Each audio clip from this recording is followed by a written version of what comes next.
What it up mga churchmate, today is another day. So, pupunta tayo sa Rusi, sa Buena Vista for Bible study.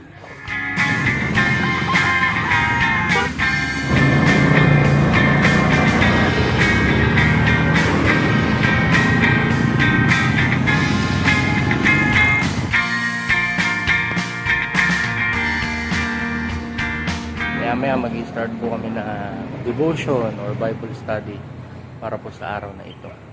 Grabe mga churchmate, ang daming scooter. Hindi ko alam kung nahatak ba to. Churchmate, ito ayos na to. Service ng simbahan. Parang chariot din. Siguro kasya dito 8. 7 hanggang 8. Ano? Di ba? Angas. Ganda. Pag-pray natin yung mga ganyang bagay. No.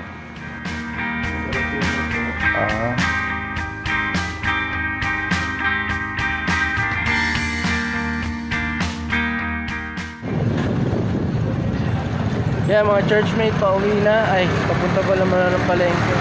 Kasama ko si Boss Ray. Natin tayo sa palengke. At maganda yung motor na sinasakyan namin. Para siyang NMAX. Pero pogi. Pag-pray natin na magkaroon tayo ng motor. Pabili tayo. God, salamat po Lord.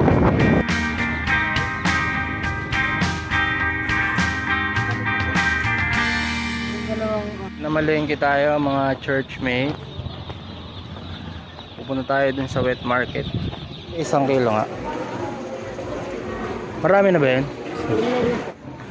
Bisitahin natin yung mga kachikahan natin. Mga friendly.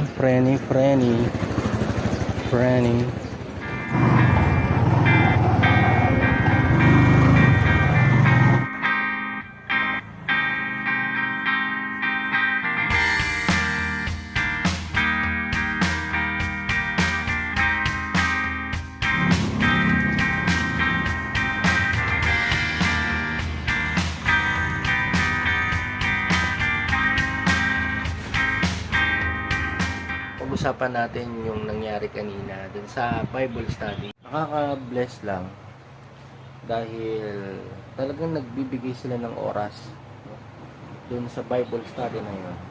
Talagang hindi sila nagsimula ng trabaho o wala silang ginawang ibang trabaho. Maliban mari yung pagbukas nung Rusi, nung store mismo, no, nung outlet.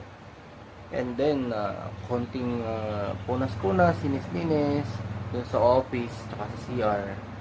And pagkatapos nun, tinawag na lahat.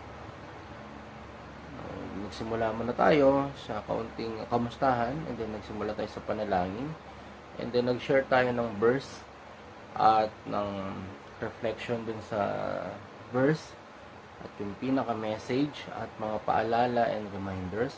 And then nagtanong tayo sa kanila. Talagang willing sila na makinig, makiisa, at the same time sumagot, no, sa mga tanong. Talagang yung 1 oras na 8 to 9 kinonsume namin. Tinanong ko sila sa mga prayer requests, katulad ng ginagawa ko, saan man ako nagtuturo, saan man ako nagpipreach. Sa huli talaga binibigyan namin ng pansin yung pananalangin bago po magwakas sa pananalangin.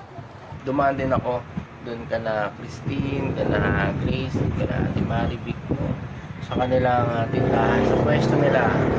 Nag-sharing, nagkwentuhan, tapos nag-pray. Dumating din yung nanay nila. Shoutout po pala kay Nanay Victoria.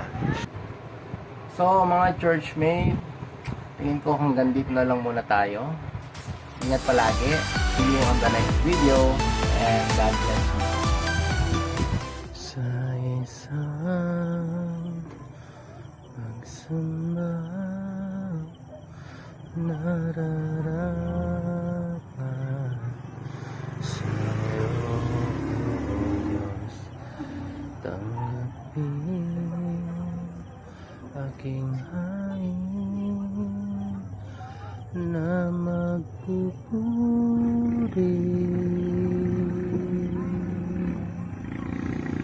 sa'yo lamang. soon.